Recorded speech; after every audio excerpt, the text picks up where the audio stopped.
اعوذ باللہ من الشیطان الرجیم، بسم اللہ الرحمن الرحیم۔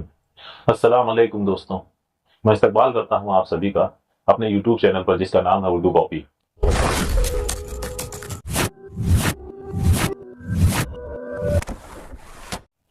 دوستوں، آج کا موضوع جو ہے وہ ہمارے روزمرہ کی زندگی میں سب سے اہم موضوع ہے، جو اسلام کے 5 ستون ہیں، 5 پلروں میں سے ایک پلر ہے۔ دوستوں، میں بات کر رہا ہوں نماز کی۔ اور صحابہ جو ہوتے تھے، جو صحابہ پیر ولی جو تاریخ سے گزرے ہیں، تو وہ سیدھا اللہ کی طرف رجوع کرتے تھے، مصلی بچھا کے نماز پڑھتے تھے، کہیں بھی ہوں نماز میں اللہ سے لو لگاتے تھے۔ مگر آج کے دور میں ہم لوگوں کو سکون کی زندگی نہیں ہے۔ انسان نماز تو پڑھ رہا ہے 5 وقت، مگر اس کو سکون نہیں ہے نماز میں۔ اب سکون کیوں نہیں ہے؟ نماز تو پڑھ رہے ہیں بھائی، روز پڑھ رہے ہیں، 5 وقت پڑھ رہے ہیں۔ سکون نہ ہونے کی وجہ جو مجھ کو سمجھ میں آتی ہے وہ یہ ہے کہ ہم لوگ نماز کی ادائیگی کر رہے ہیں، کیول ایک فرض ہے، اس کو ادا کرنا ہے۔ اللہ کی طرف سے اذان ہوئی، اللہ نے بلایا، اللہ نے مسجد آنے کی توفیق دی، مگر اس کے آگے ہمارا کام چالو ہوتا ہے کہ اب ہم کو کیسے اللہ سے دل لگا کے اللہ کی طرف بالکل کھو جانا ہے۔ نماز کیسی ہونی چاہیے؟ نماز ایسی ہونی چاہیے کہ جب آپ اللہ اکبر بول کے نیت باندھیں تو یوں ہو کہ جیسے دنیا ختم ہو گئی، بس آپ ہیں اور آپ کے سامنے آپ کا اللہ ہو، اور آپ اس طرح سے نماز پڑھیں۔ صحابہ کرام ایسے نماز پڑھا کرتے تھے کہ ان کے سروں پہ اگر چڑیا آ کے بیٹھ جاتی تھی تو چڑیا کو لگتا تھا جیسے ہم کسی کھمبے پہ بیٹھے، اور صحابہ کرام کو علم نہیں ہو پاتا تھا کہ ان کے سر مبارک پہ، ان کے سر پہ چڑیا بیٹھی ہوئی ہے۔ ایک صحابہ کا قصہ میں آپ کو بتاتا ہوں ساتھ ہی ساتھ، کہ اللہ کے رسول نے جو ہے، اللہ کے رسول صلی اللہ علیہ وسلم نے، آپ صلی اللہ علیہ وسلم ایک غار میں نماز پڑھنے جا رہے تھے، اور وہاں پہ ذرا کچھ منافقین کا خطرہ تھا۔ تو اللہ کے نبی نے بولا صحابہ سے کہ دیکھیے کوئی دشمن جو ہے نہ آئے۔ تو صحابہ اکرام جو تھے وہ کھڑے ہو گئے، اپنا انہوں نے نماز میں نیت کر لی، بالکل دروازے پہ کھڑے ہو کے کہ کوئی جا ہی نہیں پائے گا، میں دروازے پہ رہوں گا، اور سورہ کہف کی تلاوت اسٹارٹ کر دی انہوں نے۔ پہلے حمد و سلام ہوئی، اس کے بعد میں سورہ فاتحہ پہ سورہ کہف کی صورت اسٹارٹ ہو گئی، اور نماز کے درمیان میں اور ان کو اتنے تیر لگے پیچھے پیٹھ پہ کہ ان کو کچھ علم ہی نہیں ہے، وہ اپنی نماز میں مشغول ہے۔ اور ہم لوگوں کا کیا ماحول ہے اس وقت؟ نماز یہاں پڑھ رہے ہیں اپنی مسجد میں، دھیان کہاں ہے؟ دکان میں۔ کیا ہو رہا ہوگا دکان میں؟ کیسے کاروبار چل رہا ہوگا؟ جلدی سے نماز ہو جائے تو ہم واپس لوٹ جائیں۔ تو ہم لوگ نماز پڑھنے تو جا رہے ہیں، اللہ توفیق دے رہا ہے الحمدللہ۔ جو لوگ نماز پڑھنے جا رہے ہو، جو بھائی نہیں جا پا رہے نماز پڑھنے، ان کے لیے ہم سب کو دعا گو رہنا ہے ہر وقت، اپنی دعاؤں میں ان کے لیے جو ہے ہدایت اللہ سے طلب کرنی ہے، اور نماز کو اپنی اچھا کرنا ہے، ایسا کرنا ہے کہ دل لگے نماز میں۔ جیسے کہ جب نماز میں نیت کرتے ہیں تو ہاتھ اٹھا کے نیت باندھ لی اور پھر کھو گئے، اور جب اللہ کی حمد و ثنا پڑھیں گے، جب اللہ کی تعریف کریں گے، ثنا پڑھنے کے بعد جب آپ سورہ فاتحہ پڑھتے ہیں، مزہ ہم کو نماز میں کیوں نہیں آ رہی؟ سکون نماز میں کیوں نہیں ملا؟ نماز میں ہم لوگ کیوں نہیں کھو جا رہے ہیں؟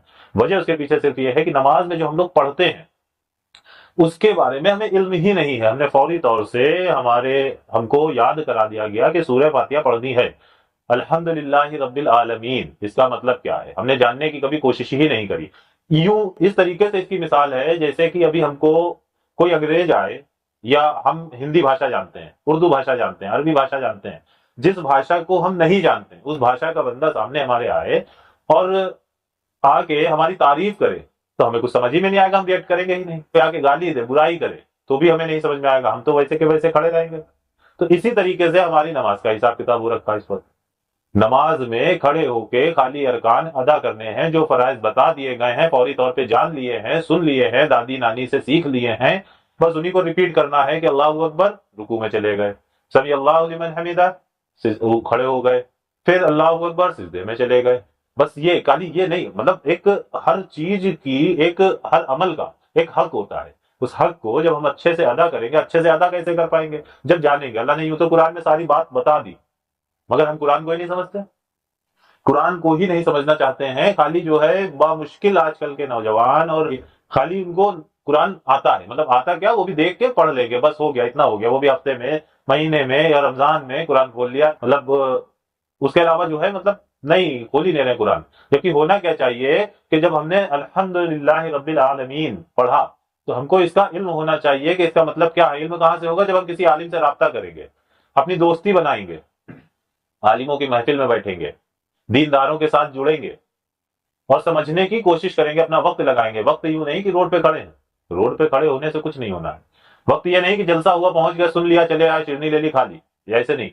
جتنا میں کہتا نہیں پورا قرآن حفظ کر سکتے ہیں، نہیں پورا قرآن ترجمے سے یاد کر سکتے ہیں، کم سے کم جتنی سورے آپ کو یاد ہیں، قرآن کی جس آیت کو اپنی نماز میں منہ زبانی آپ کو یاد ہے اور اپنی نماز میں آپ اس کو پڑھتے ہیں، کم سے کم کسی عالم سے مل کر اس سورے کی جو ترجمہ ہے کہ اللہ تبارک تعالیٰ نے اس سورے میں کیا فرمایا، جب آپ اس کو جان لیں گے تو یقین جانیے آپ کو، جب آپ لفظ با لفظ اس کو پڑھیں گے تو آپ کو اس کا مطلب معلوم ہوگا کہ یہاں پہ اللہ کی تعریف ہوئی، یا یہاں پہ اللہ نے کیا حکم کیا، یا یہاں پہ رسول اللہ کا ذکر ہوا، یا یہاں پہ فلاں صحابہ کا ذکر ہوا. تو جب آپ کو پتا ہوگا تو آپ کا لہجہ بھی ویسا ہی ہو جائے گا اور آپ کو اس میں مزہ آنے لگے گا، آپ کو اس میں سکون ملنے لگے گا. تو میرے بھائیوں، ہم سبھی کو بہت ضرورت ہے اپنے علم کو حاصل کرنے کی. قرآن میں اللہ نے جو بیان کیا ہے، اللہ نے جن جن باتوں کے لیے ہم کو حکم دیا ہے، ہم سبھی کو ان ساری باتوں پر عمل کرنے کے لیے علم ہونے کی بہت سخت ضرورت ہے. اور علم ہونے کے لیے عالموں کی محفل میں، دینداروں کی محفل میں بیٹھنے کی بہت ضرورت ہے.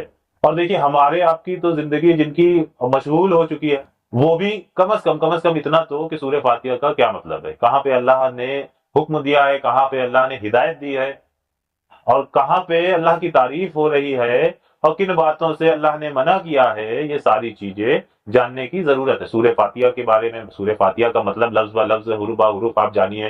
کسی بھی عالم سے ملیے، کوئی منع نہیں کرے گا. ابھی کہیں بھی آپ کو کچھ شاپنگ کرنی ہو، پتہ لگا لیں گے آپ کی کہاں پہ یہ مال سستا ملے گا، اچھا ملے گا. مگر آپ کو اپنے اس عمل جو سب سے ضروری چیز ہے اس کے بارے میں آپ نہیں پتہ لگا. آپ پتہ لگائیں گے، بے شک پتہ چلے گا، بے شک لوگ سمجھائیں گے اور آپ اس پہ عمل کریں گے تو انشاءاللہ ہماری آپ کی نمازیں سدھر جائیں گی، نمازوں میں سکون ملنے لگے گا. ہمیں اور آپ کو اللہ ہمارے اور آپ کے علم میں اضافہ کرے. اللہ سے دعا کرتا ہوں. میں آخر میں آپ سے اجازت چاہتا ہوں. آج کی ویڈیو میں بس اتنا ہی. سرل بھاشا میں دین کو جاننے کے لیے ہمارے چینل اردو کاپی کو سبسکرائب کریں.